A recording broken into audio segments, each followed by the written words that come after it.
할렐루야, 잘 되고 있습니다. 예배는 축복입니다. 이렇게 인사하시겠습니다. 오늘 참 좋은 날입니다. 맞습니까? 네, 추수감사주일 맞습니까?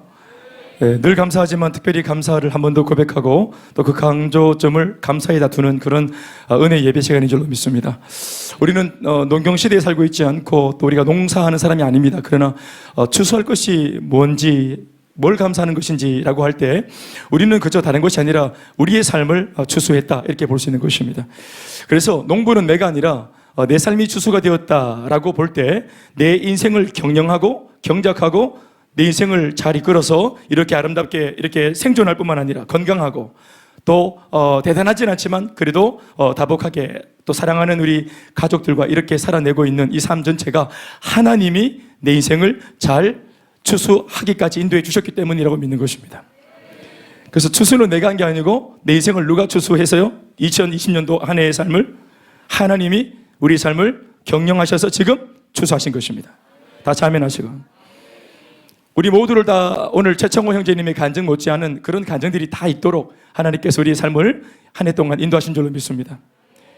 더불어 그렇지만 그럼에도 또 예수를 처음 믿을 때 이 형제님의 간증을 들어보니까 또 우리도 얼마 전 아니면 좀 이전에 우리의 삶이 생각이 나지요. 아멘.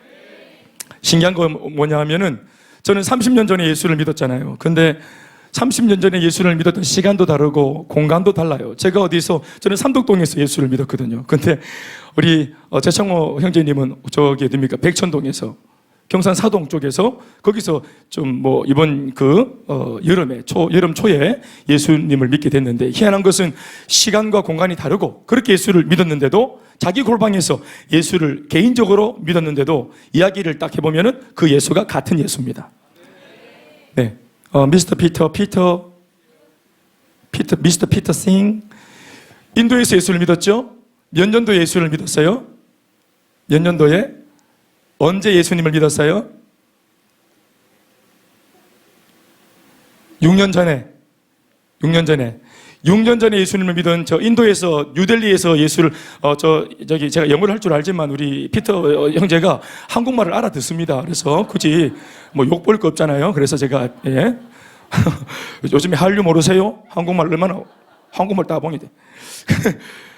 6년 전에 인도에서, 뉴델리에서 예수를 믿은 저 형제의 예수가 30년 전에 믿은, 내가 대구에서 믿은 내 예수랑 예수님이 똑같다 이 말입니다. 하나님은 살아계시고 예수님은 어제나 오늘이나 영원토록 동일하신 주님이십니다. 그분이 한 분이시고 살아계시고 존재하신 분이기 때문에 우리가 이렇게 각양각색의 자리에서 여러 가지 모양새로 만나지만 그 예수가 같고, 그 하나님이 같고, 그 신앙이 같고, 그 예수를 통해 변화받는 우리의 삶의 열매가, 달라진 열매가 같습니다. 아멘, 아멘. 그래서 같은 말, 같은 마음, 같은 뜻으로 가면 뭐가 나온다 했어요? 같은 열매. 따라합시다. 변화의 열매, 감사의 열매, 행복의 열매, 기쁨의 열매. 목사님, 저는 지금 기쁨, 행복 안 하는데요. 있어 보이소. 같은 땅에 심겨졌기 때문에 이제 곧 맛을 낼 겁니다. 아멘. 제가 이거 얘기할 때마다 우리 신강호 리더님 고향 얘기를 안 할 수 없지. 욕지도 땡초. 무태 있는 고추를 갖다가 그다 심으면은 고추가 안 매운 거 심어도 매워져쁘고, 욕지도에 있는 매운 고추를 육지에 같이 육지도에 심으면 육지에서는 안 매워. 토양이 중요한 겁니다. 어디 심었나? 되는 땅에 심고, 살아나는 땅에 심고, 믿음 있는 땅에 심고, 변화되는 땅에 심고, 영적인 토양에 좋으면 잘 될 줄로 믿습니다. 그래서 앞서가고 뒤서가면서 함께 같은 열매를 전국에는 맺게 될 줄로 믿습니다. 그러니까 나보다 누가 좀 더 열매를 빨리 보았다, 변화가 일어났다, 열매를 봤다 하면 그것을 가지고 네 발도 굴다 하지 마시고 아멘으로 화답하면서 축복해주면 그것이 배가 되어서 내게 올 줄로 믿습니다. 신앙은 경쟁하는 것이 아닙니다. 아멘, 아멘. 1월 달에 제가 첫째 주에 제가 금요 예배 때 했던 설교의 내용이라고 기억되는 오늘 이 본문 말씀을 제가 들고 섰습니다. 저 개인적으로는 그 연말, 올 연시가 굉장히 저 개인적으로는 좀 힘들고 부대끼는 그런 어려움들이 있었습니다. 저 개인적인 것이니까. 그런 중에 말씀을 딴에는 열심히 기도하며 준비하고 또 전하고 했는데, 돌아보면 설교자는 그래요. 자기의 그 설교 과거를 돌아보면 좀 아까운 설교가 있는 거예요. 좀 아까운 설교, 애정이 가는 설교가 있어요. 그 설교 중에 한 가지가 이 시편 23편 이 시리즈예요. 저 개인적으로. 저는 23편 시편의 말씀을 중고등부 때 아이들한테는 많이 전해봤는데 어른들을 대상으로 이렇게 진지하게 전해본 적은 별로 없어요. 그래서 여러분들을 앞에 놓고 기도하고 묵상하며 전했던 그 말씀인데 저 개인적으로 또 좀 고민이 많았던 시점이라서 또 잘 전했는지 제 기억에는 별로 없어요. 원고만 남아있지. 그래서 제가 다시 묵상하고 되뇌이고 또 마음이 담아보면서 오늘 이 시간 주일날 예배로 제가 오늘 말씀을 들고 섰습니다. 할렐루야. 사랑하는 여러분, 우리가 한평생, 짧게는 한 해, 길게는 한평생 전체를 여기까지 에베네셀, 여기까지 인도하신 하나님은 우리에게는 목자이십니다. 예. 우리가 목자라고 말을 할 때 당신은 목자입니다라고 말하면 나는 누가 되는 거예요? 나는 양이 되는 거예요. 예, 길을 가는데 어떤 아이가 지나가는데 그 어른들이 많이 있는데 애가 하나 지나가다가 아빠! 하면은 아빠가 있겠죠? 거기 아빠가 있으니까 아빠라 불렀겠지. 그러면 아빠라 부르는 이 아이는 그 아빠에게 누굽니까? 아들이지, 아들. 아빠라고 부르는 순간 나의 이름도 드러나는 것입니다. 하늘에 계신 우리 아버지요 라고 말하면 나는 누굽니까? 땅에 있는 죄인인 나는 하나님의 아들입니다. 이런 뜻입니다. 아멘, 아멘. 이제는 내가 예수님을 구주로 고백하면 나는 주님의 백성이 된 것입니다. 그러니까 상대방을 호명하면 바로 나의 정체성도 드러나는 것입니다. 아멘이십니까? 그러니까 내가 낸데 하는 사람은 절대로 예수를 주라고 부를 수 없고 하나님을 아버지라고 못 부릅니다. 내가 내기 때문에. 그러니까 나를 먼저 깨워 부수고 나의 나됨을 포기해야, 부인해야 하나님을 고백할 수 있기 때문에 이것은 믿음 있는 사람만 고백할 수 있는 것입니다. 하나님을 아버지라고 부를 수 있는 사람은 바로 하나님의 아들만 가능합니다. 하나님을 여호와 나의 목자라고 고백할 수 있는 사람은 바로 그 목자이신 주님 앞에 뭐일 때 가능합니까? 양일 때 가능한 것입니다. 여러분, 예수 믿는 양입니까? 양을 뒤집어 쓴 늑대입니까? 아니면 양으로 시작했는데 분명히 나도 모르게 속에는 자꾸 늑대가 다시 부활하고, 예? 다시 손톱 나오고 어금니 나오고 송곳니가 나와서 이빨이 근질근질하고 무릎 뜯을까 싶기도 하고 그럴 때 있어요, 없어요? 대답은 하지 마세요. 그래서 지난주 같은 회복 캠프가 필요한데 그 회복 캠프는 뭡니까? 바로 우리 속에 있는 늑대 잡는 날입니다. 진짜 온전한 순전한 양이 되는 날이죠. 이건 참 다윗이 말년에 지은 시인데요. 다윗이 자기 인생 말년을 놓고 그는 뭐 말년일 때도 왕으로서 40년을 재위했으니까 자기가 그 왕으로서 이렇게 임기를 마치기까지 40년을 왕위에 있었는데 인생 말년에도 그는 이스라엘의 성군 탑1 스페셜 원이었던 바로 그 왕이었죠. 임금이었잖아요. 그 임금의 자리, 최고 지도자의 자리에서 자기의 이때까지 삶을 다 돌아보면서 전체를 총망라하면서 딱 고백했던 게 뭐냐면 하나님은 나한테 뭐였다? 목자셨다. 지금도 목자이고, 아멘, 아멘. 목자셨고, 따라합시다. 목자셨고, 목자이시고, 목자이실 것이다. 나는 양이었고, 양이고, 앞으로는 늑대가 돼야 됩니까? 상희 자매님, 앞으로는 뭐가 돼야 되겠어요? 빨간 마스크. 앞으로도 계속 쭉 뭐가 돼야 된다고? 양이어야 된다. 양이. 신앙이 이제 변질되어지면 이 양이, 예? 양이 뿔도 없고 이빨도 없는데도 뭅니다. 양인데도. 양이 손톱도 없는데도 꼬잡아요, 양이. 우리 그러지 않도록. 어쩌면 왕으로서 40년을 왕으로 40년이 익숙해진 거 아니겠어요? 명령하는 사람이잖아요. 왕은 오더를 내리는 사람이잖아요. 그런데 자기 자신을 놓고 말년에 뭐라고 말합니까? 나는 지금도 양이다. 와, 이건 쉬운 게 아니에요, 여러분. 왕 임금되은 1년차 때는 하나님이 하셨지 뭐. 2년차 때만 해도 하나님이 주셔서 한 거야. 내가 한 게 아니라고. 이럴 수 있거든요. 40년을 왕으로 있어요. 익숙해지지 않았겠어요?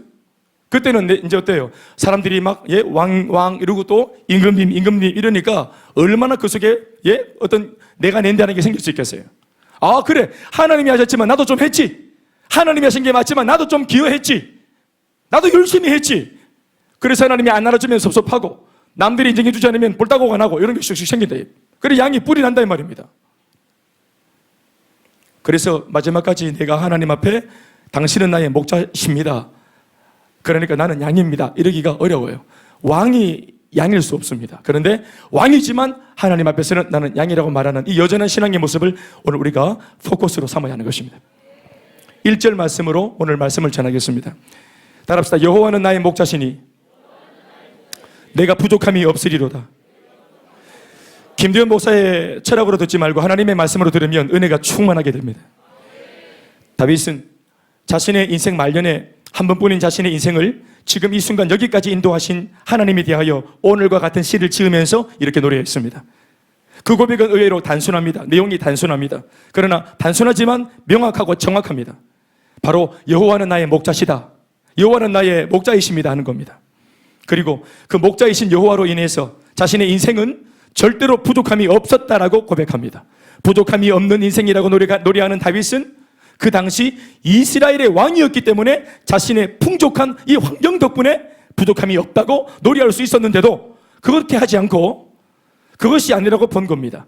왕이라는 권력이나 부와 명예로 그것 때문에 부족함이 없는 게 아니라 하나님이 자신의 목자셨기 때문에 나는 부족함이 없다라고 고백을 분명하게 하고 있습니다.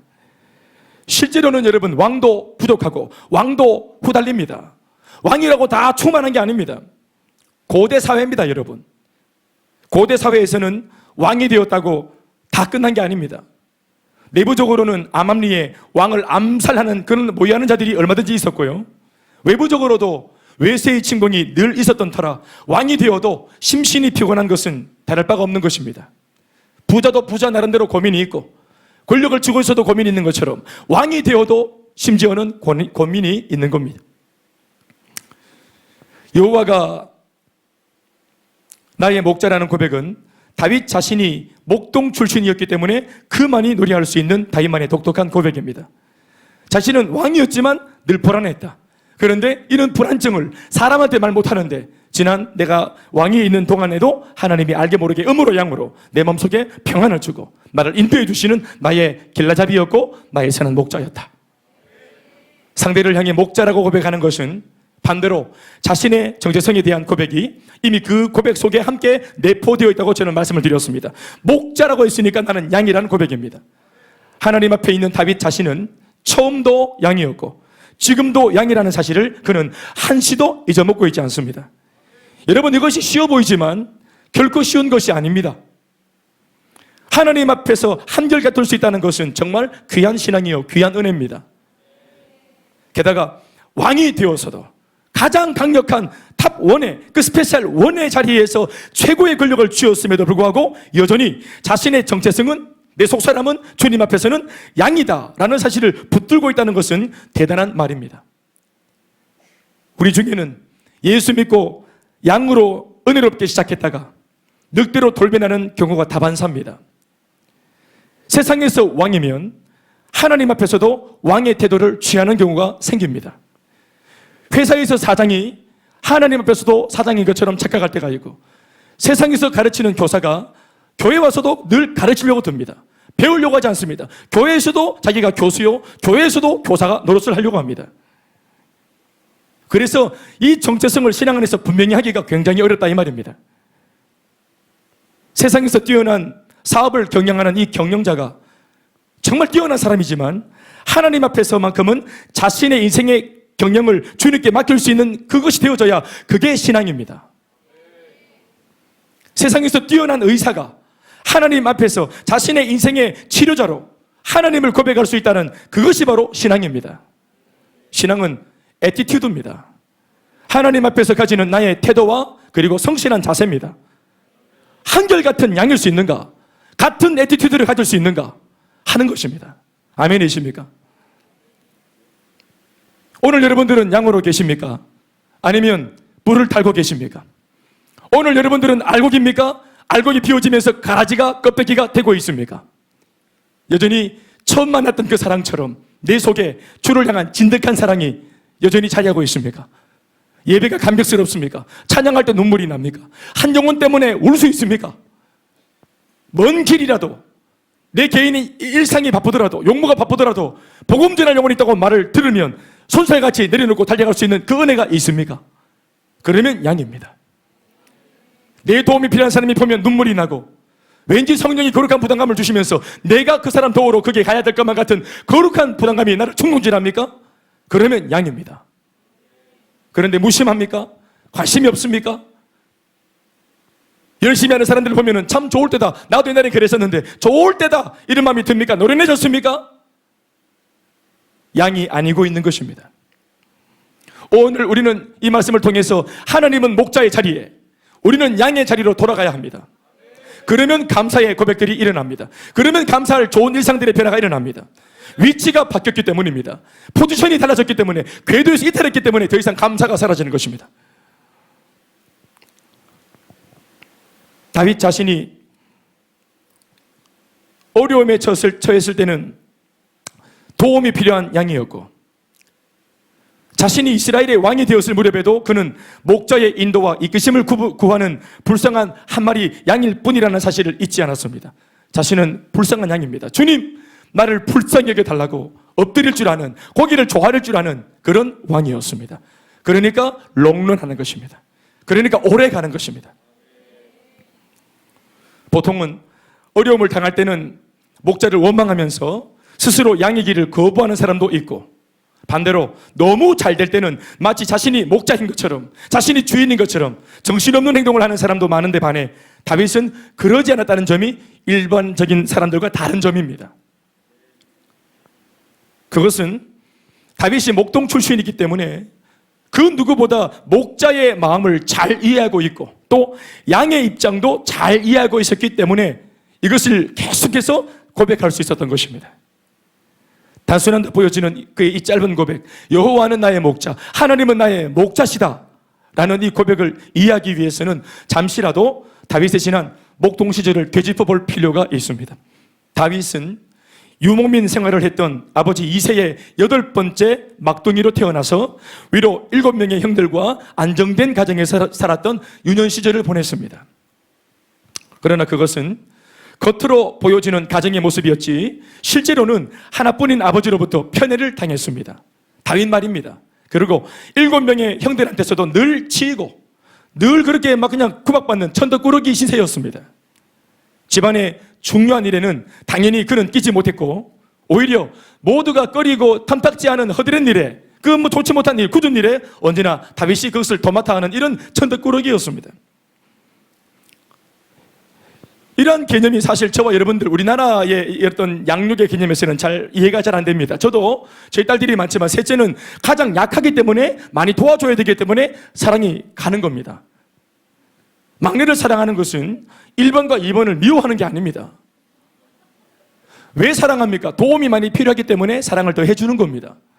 그러니까 1번, 2번은 이미 우리가 사랑하고 있고, 야는 어리니까 사랑을 더 해줘야 되는 것입니다. 그러니까 사랑은 그런 겁니다. 하나님이 우리를 사랑하시는 것은 사랑스러워 사랑하는 것이 아닙니다. 하나님이 우리를 사랑하시는 성경의 사랑은 사랑스러워 사랑하는 것이 아니고, 어이구 이리 오너라 업고 놀자, 저리 가거라 뒤태를 보자, 사랑 내 사랑이 아닙니다. 가까이 오면 토하고 뒤로 가면 속이 후련하고 이런 사랑. 우리는 가까이 오라 이거 안 됩니다. 예. 이리 오너라 업고 이리 오너라 업어치기 하자 이런 겁니다. 우리는 사랑이 안 돼. 성경이 말하는 사랑은 사랑스러워 사랑하는 것이 아니라 사랑이 필요하기 때문에 사랑을 주시는 것입니다. 우리가 죄인이기 때문에, 연약하기 때문에 사랑을 해주시는 겁니다. 사실 그렇게 볼 때 막내를 사랑해 줘야 되는 것이 맞는데 그들은 그렇게 하지 않았습니다. 왜냐하면 집안에 경제적으로 혹은 물리적으로 도움이 될 수 있느냐 없느냐 하는 것으로 그 자신의 가치가 평가되었기 때문에 어리고 약한 다윗은, 경제 능력이 없는 다윗은 이런 면에서 치이고 따돌림을 당할 수밖에 없는 형편이었던 것입니다. 그래서 막내가 더 불리한 것입니다. 무엇보다 그 덕분에 아버지 이새가 길렀던 그 수많은 양들을 먹이고 양을 돌보는 목동일은 전적으로 다윗의 몫이었던 까닭이 바로 이런 배경 때문입니다. 양똥이라도 치아라 이놈아, 바까발락하거든 양털이라도 밀어라 이겁니다. 그런데 놀라운 게 뭔지 아세요? 여기 비밀이 있습니다. 누구도 탐탁지 않아 하고 허드렛 일이다, 저거는 정말 뭐 대수롭지 않은 일이다, 뭐 저는 별 볼 일 없는 일이다, 저런 것은 우리는 안 해, 1번부터 7번 형들이 다 외면했던 그 일을 막내 다윗은 얼떨결에 맡아서 열심히 했는데, 이렇게 아버지의 부당한 명령 앞에 무언가 열심히 했던 이 환경들이 다윗의 인생을 빚어갑니다. 석을 부를 수 있지요. 아버지 사랑을 못 보고 천대받으니까, 허드렛 일을 하니까. 어린 시절의 그 불우한 환경이 이스라엘 최고의 성군 다윗을 태동시키는 가장 적절하고 절묘하고 결정적인 환경이 되어 주었다는 사실을 우리는 성경을 통해서 얼마든지 읽을 수 있습니다. 다소 부당해 보일 수 있는 이 아비 2세의 일방적이고 부당한 명령, 그러면서도 결코 유익해 보이거나 이해도 되지 않았던 그 양을 칠하던 명령 앞에 거기에 순종해 갔던 어린 다윗이 이런 상황 가운데 자신도 모르게 자신의 인생 안에 가득가득 채워갔던 몇 가지 좋은 자양분이 있었습니다. 아버지 명령을 쫓아 하다 보니 나중에 결과론적으로 보니 내 속에 일어났던 좋은 자양분들이 있었다 이 말입니다. 아마도 먼 훗날 그때 간직했던 자양분들이, 어릴 때 가졌던 자양분들이 오합지졸의 이스라엘을 하나님 앞으로 인도할 수 있는 그런 좋은 멋있는 임금이 될 수 있는 그런 사역의 약재료가 되었을 것으로 보여집니다. 훌륭한 왕이 될 수 있었던 모든 비결과 조건을 다윗은 어린 시절, 목동 시절에 다 갖춘 것입니다. 자기도 모르는 사이에. 아멘이십니까? 그 첫 번째가 뭡니까? 아버지 명령을 쫓다 보니까 나중에 이것이 위대하고 유능한 목동되는 비결이 아니라 그냥 아버지 양 치우라는 말을 듣고 양을 열심히 돌보는 이 행위를 통해서 이게 반복되어지면서 사실은 뭐가 만들어지고 있었냐면은 이스라엘 백성들을 이끌 수 있는 위대한 왕, 임금, 이스라엘 왕의 임금 바로 누굽니까? 다윗 왕이 준비되고 있었던 것입니다. 아멘, 아멘. 위대한 지도자는 여러분 현장에서 나오는 겁니다. 학위를 따고 공부해서 바다 건너 비행기 타고 나타나는 게 아니라 삶의 애환을 가지고 있는 사람들의 눈물 속에 부부싸움에 들어가고 그들의 지르탕 싸움에 들어가고 그들의 갈등 속에 들어가고 같이 아파하고 같이 껴안고 울고 몸부림치는 속에서 위대한 사람을 위해서 울 수 있는 주님의 마음을 가지고 있는 그런 참된 지도자가 나오는 것입니다. 책을 읽고 나오는 게 아닙니다. 사람은 물론 아니었지만 얼마나 양을 돌봅니까? 다윗 아시죠? 다윗 그 사무엘상 16장, 17장, 18장 읽어보면은 다윗이 목동 시절 어릴 때 양을 어떻게 돌봤는지 자기 고백으로 다 간증이 나옵니다. 그렇게 하다 보니까 자기에게 나타난 좋은 그런 어떤 삶의 에너지, 좋은 자양분들, 그게 뭐였어요? 첫 번째는 순종하는 마음이 그에게 갖추어졌습니다. 순종의 마음을 갖추기 위해서 한 게 아닙니다. 하다 보니까 순종의 마음이 자신에게 근육이 된 것입니다. 부당한 명령 앞에 두 마음을 품지 않고 이행할 수 있는, 이해가 되지 않아도 순종, 유익이 없어도 순종할 수 있는, 해로울지라도 순종할 수 있는, 부당하다고 한마디 하고 싶지만 그러나 왠지 순종하고 싶은 그 아름다운 마음. 아멘, 아멘.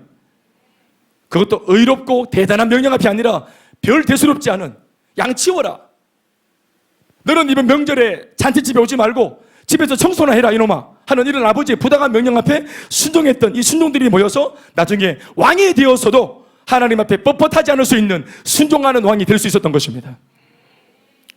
그러니까 사울 왕과 다르죠. 순종이 안 되어서 내침받았던 사울 왕과 완전히 다른 결정적인 한 방이 뭡니까? 순종입니다, 여러분. 순종이 능력보다 낫고 순종이 제사보다 낫고, 아멘이십니까? 그 순종이 양을 키우고 양을 돌보는 일에서 이미 만들어진 것입니다. 그리고 두 번째는 충성하는 마음, 충성입니다. 아버지의 양을 지키되 생명을 다해 지켰습니다. 때로 아버지 양을 사자나 곰이 물어가면 쫓아가서 막대기로 치고 그 입에서 양을 뺏어서 아버지 양을 생명을 걸고 지켜내었습니다. 이것이 충성입니다.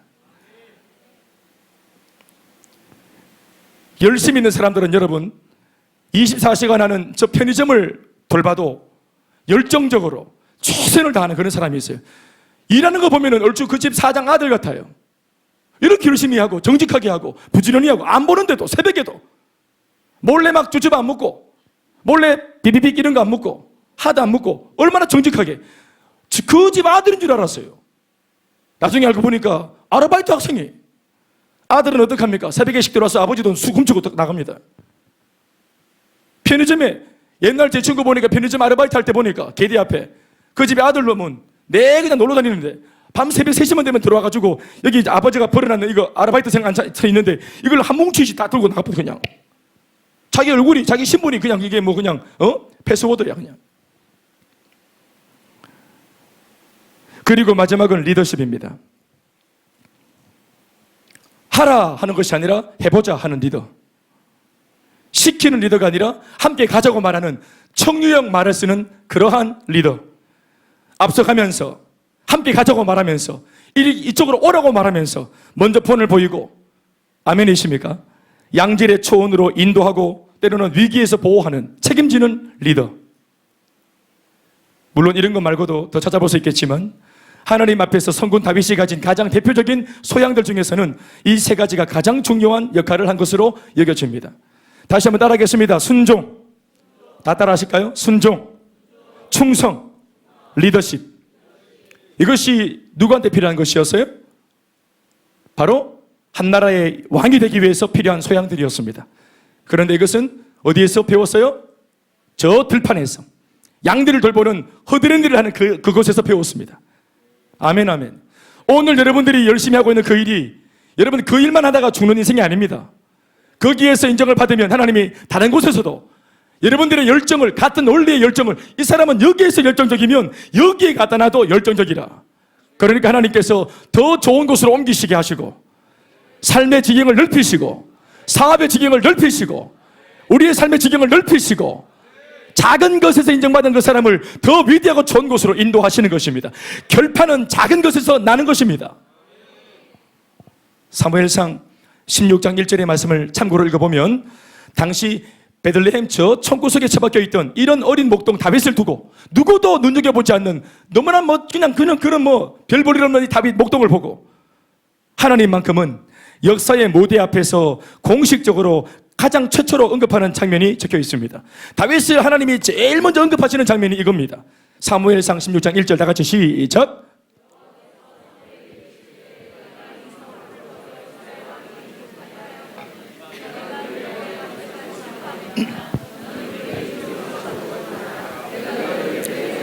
이세에게로 보내리니 이는 내가 그의 아들 중에서 뭘 봤다? 한 왕을 보았느니라 하시는지라. 다윗이 왕이었습니까? 이때 다윗은 왕이 아닙니다. 총구석 어린 그냥 목동에 불과했습니다. 하나님 뭘 보신 겁니까? 하나님은 다윗을 봤다, 목동을 봤다, 앞으로 왕될 놈을 봤다. 아닙니다. 한 왕을 봤다. 그냥 왕인 다윗을 본 겁니다. 목동 다윗을 보면서 하나님의 머리는 왕으로 그것을 연상하는 것입니다. 아멘입니까? 철딱선이 없는 저 동촌의 양아치 김견이 아무것도 모르는 저를 보시면서 하나님은 내가 왕을 봤다, 내가 좋은 목자를 봤다, 내가 좋은 목사감을 봤다. 아멘이십니까? 어렵습니다. 지금의 우리 아이를 보면서 장군, 지금 우리 딸아를 보면서 공주 하기가 어려워요. 성적표가 말해주잖아요.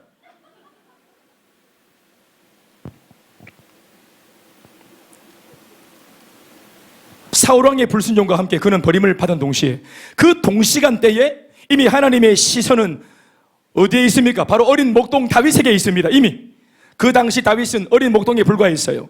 집안에서도 별로 경제적인 도움이 안 되어서 인정을 못 받았던 천덕꾸러기 모양의 어린아이 다윗이었어요. 그러나 당시만 해도 누구도 알아주지 않던 목동 다윗 속에 자리하고 있던 그 마음가짐과 인생에 대한 태도와 자세, 아비가 시킨 그 부당한 명령 앞에서도 말없이 묵묵히 그 부당한 명령을 이행하고 있는 이 어린 다윗 안에 있던 그 태도와 자세를 아멘이십니까? 바로 하나님은 이것을 인정해주고 이것이 참 귀하다 하신 것입니다. 당장 안 드러나도 그 속에서 연결고 있는 태도와 자세, 충성과 순종의 끼, 아멘입니까? 밥 먹을 때만 딱 봐도 집중해서 몰입해서 딱 먹는 태도와 자세, 눈빛이 다르고 딱 몰입해서 밥을 먹으면서도 눈은 이미 반찬에 가 있고 이렇게. 여러분 이런 사람 일 시키면 잘합니다. 밥을 먹어도 턱 퍼져가지고 막 깨작깨작 하는 사람은 찬양할 때도 그냥 깨작깨작 하는 겁니다. 깨작깨작. 피아노도 대충 쳐버리고 복음도 대충 전해버리고. 여러분 이거 좀 제가 좀 과하게 좀 극단적으로 말하는 입장이 있는지 모르겠지만 안에서 세면 밖에서도 세고 다 그런 겁니다. 작은 것에서 평가가 되는 겁니다. 그러나 하나님은 이미 그때 어린 목동 다윗을 보시면서 이 다윗이 훗날 이스라엘의 위대한 왕감이 될 제목이라고 말씀하시면서 그의 인생을 그날 결정 지으셨습니다. 얘는 왕이다. 허허, 대단하지 않습니까? 누가 왕이 돼야 됩니까? 왕이 될 상인가? 누가 왕이 돼야 됩니까? 왕이 되고 싶은 사람이 돼야 됩니까? 왕이 될 수밖에 없는 사람이 돼야 됩니까? 1번, 2번. 그렇죠. 부자가 되고 싶은 사람이 부자가 돼야 됩니까? 부자가 될 수밖에 없는 사람이 부자가 되는 겁니까? 2번이죠.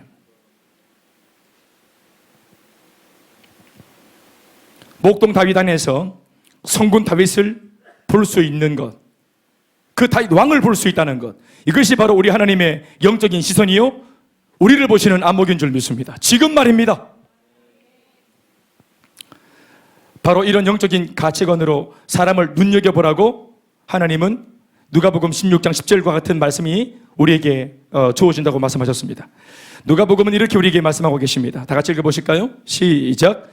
지극히 작은 것에 충성된 자는 큰 것에도 충성되고, 지극히 작은 것에 불의한 자는, 따라합시다, 작은 것에서 결판 난다. 빌립보서 3장 17절 말씀 역시도 같은 맥락의 교훈을 우리에게 주고 있습니다. 시작. 형제들아, 너희는 함께 나를 본받으라.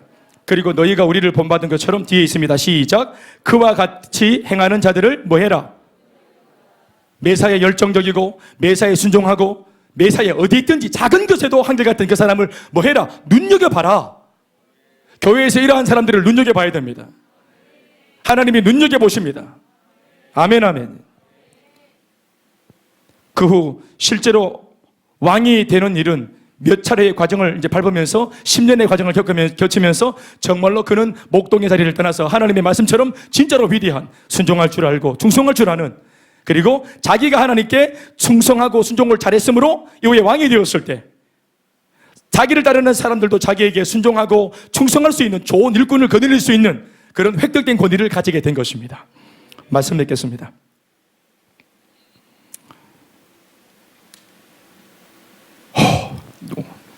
말씀 맺겠습니다.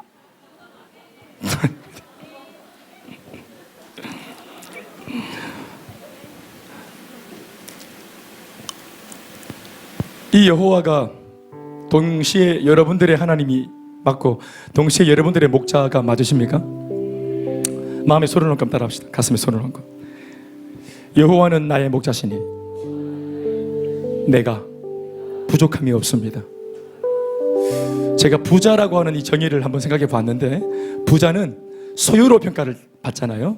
많이 가진 사람, 상대적으로 더 많이 소유한 사람이 부자입니다. 그러나 하나님이 말씀하시는 부자는 그것이 아닙니다. 진정한 행복은 소유에서 오는 것이 아니라 관계에서 오는 것입니다.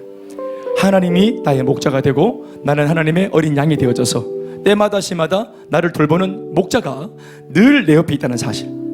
지금 당장은 내가 일확천금을 손에 쥐고 있진 않지만 내가 필요한 것들을 손을 내밀면 주여 하면 언제든지 그 목자가 양의 필요를 채워줍니다. 아멘, 아멘. 배골지 않도록, 목마르지 않도록. 아멘이십니까? 다시 말합니다. 지금 당장 엄청난 소유물을 내 손에 쥐고 있진 않습니다. 빈손입니다. 손을 폈습니다.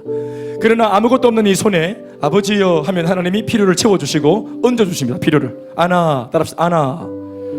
이렇게 주시는 아버지 하나님을 나의 목자로 뒀다. 이 관계를 가지고 있다 나는. 이게 행복인 것입니다. 이때까지 우리는 많은 것을 거머쥐었지만 손을 펴면은 내 손에 얹어주시는 좋은 목자를 못 만났고 나를 지켜주고 책임지는 좋은 주인을 못 만났습니다. 그래서 거머쥔 거 내가 또 지키려고 애를 쓰고,